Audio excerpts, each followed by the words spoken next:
Welcome to the Crimson Engine. My name is 𝙍𝙗𝙄𝙗. Today we are comparing the Canon C70 with the Sony FX6. These are both mini micro cinema cameras. They're both around the same price. They both shoot amazing 422 10-bit 4K footage, and we are going to have our work cut out for us finding a meaningful difference between them. So let's take a look.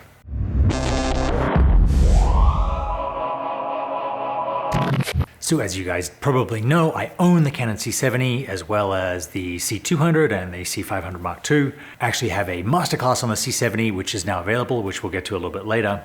And here in snowy Vermont, there aren't actually that many people to shoot or collaborate with. I did, however, meet this amazing Kiwi cinematographer called 𝙍𝙐𝙬𝙈. You can check out his YouTube channel in the link below. And he just got his hands on the Sony FX6. He really loves it. He's been shooting great stuff with it. So we thought we would get together, check out some of the local flora and fauna, and shoot a comparison between these two cameras. We shot some exterior outdoor, we shot some slow motion, we shot some high dynamic range tests, and we shot some skin tests. And it is very hard to tell the footage apart. The biggest challenge once we got the footage into Resolve was working out which camera was which, because they are so similar in terms of footage. Which is a surprising thing, since the Sony FX6 has a full frame sensor and the Canon C70 has a Super 35 sensor. I do have the 0.71x speed booster focal reducer on it, which actually gives it a wider field of view than the FX6 and an extra stop of light, which led to further troubles of trying to set the cameras at the same level to test the dynamic range, because once you take into account the speed booster, you're already a stop brighter, and then it gets complicated because do you reduce the stop and then you lose depth of field? Anyway, we were at this for a couple of hours and we're really happy with the footage we got. We found that it is very difficult to tell the two cameras apart as far as the footage goes, which I was interested in, because back in the days of the C200 and the FS7 had wildly different color science than the C200. The Canon was a lot more pleasing to my eye. Sony had trouble with a variety of colors, skin tones especially, but with the new color science, they seem to have fixed that. There's a little less saturation in the Canon than the Sony, but that's probably down to the difference between C-Log2 and S-Log3. I'm actually sure what we were shooting at. I don't really understand the Sony cameras. I tried to play around with it and I just had no idea actually where to start, even though I had shot on the FS7 before. It is a learning curve, which is something else we'll get to in a second. There are meaningful differences between these cameras and the features that they have. The Canon has internal stabilization, digital stabilization, whereas the FX6 does not. The FX6 has a full frame sensor and the Canon has a Super 35 sensor. The Sony has a clear advantage in super low light. We're talking 50,000 ISO plus, probably because of the size of the sensor and the size of the photo sites. But Sony has always been strong in this area. So if you want to shoot things that you can't actually see with the naked eye, Sony might be for you.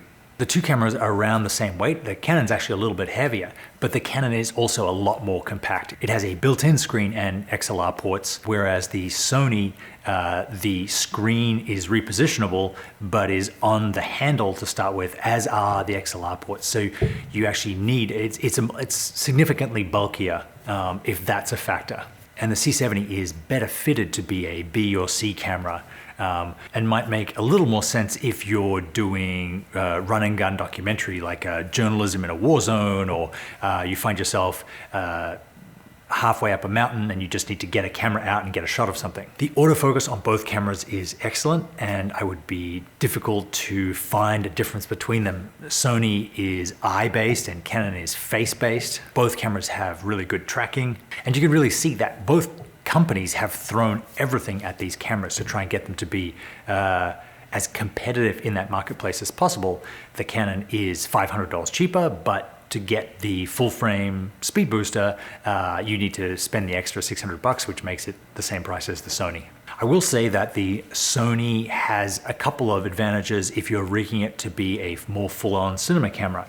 It has SDI ports, whereas the Canon just has HDMI. It also has very cool variable ND, whereas the Canon C70 has hard stops of ND, so you go by 2, 4, 6, or 8, whereas the Sony is able to dial it in with more finesse. Again, probably because of the sensor size, the Canon is a little bit more energy efficient, running at 14 watts instead of the Sony's 18 watts. So if you're having to carry power off grid for a long period of time, you probably get more shooting hours, probably about 20% more shooting time from the same amount of power on the Canon than the Sony. And like I said, we couldn't find any discernible difference between the quality of the footage. The colors were a little different, and I'm talking 5% different as far as color temperature and skin tone, but both looked pretty great. In fact, we put the same LUTs on both cameras' footage, and it looked almost identical. I don't think this is a product of either camera copying the other. I think it's a product of both cameras copying the ARRI Alexa and trying to reproduce the beautiful color science of that camera. Though Canon is a little warmer and a little more human in the skin tones, but we tried to counteract that by putting the Canon lens on the Sony and the Sigma lens, which is a little cooler, on the Canon. So I think we almost made up that difference with our lens choice. So if you're in the market for a $5,000 or $6,000 mini cinema camera, if you're trying to start your documentary narrative filmmaking journey, which one should you go for? That is a very difficult question to answer. It really comes down to personal preference as far as the camera system goes, because as good as you get at using and working with one, knowing the exposure of one, that's time away from the second, meaning, I have spent thousands of hours with the Canon cameras, and I picked up the Sony and I just didn't know how it worked. I'm not familiar with that system, not familiar with those menus. We Googled a bunch of stuff. It didn't really make that much sense to me. You're only going to, the result you get as a shooter is only going to be good as your experience with that camera. So it is a lot like, I would say, the Mac versus PC debate. PC is more power for your money, but Mac has a more coherent ecosystem and things tend to work better together. I'm not saying Canon or Sony are which one's which, but I work on a Mac system, so I'm always going to be at a disadvantage working on a PC. I just haven't put in the time and don't have the experience to how to solve problems on that system. The same is true of Sony for me. So if both these cameras are very equivalent. Both of these companies are multi-billion-dollar conglomerates that threw everything and put all the features they could into these cameras. They're both excellent.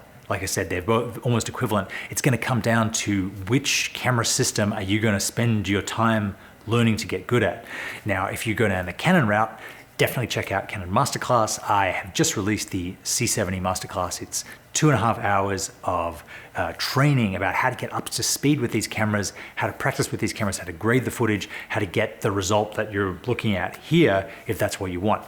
Someone else definitely has that equivalent for Sony, and you'll get an almost identical result with the FX6 if you spend the time learning how it works, learning how to make it work for you in the way that you're going to shoot. So most people have already decided which camera system they like better because they've graduated to that camera system from A7SR, whatever the Sony cameras are, or a 5D Mark III, or Canon R or RP or R5.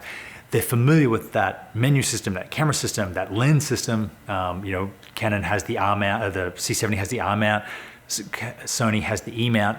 Both can be adapted to the EF, which is what we did. Both can be adapted to the PL. Which system are you going to spend the time getting good with? Because you'll get a great result from both of them.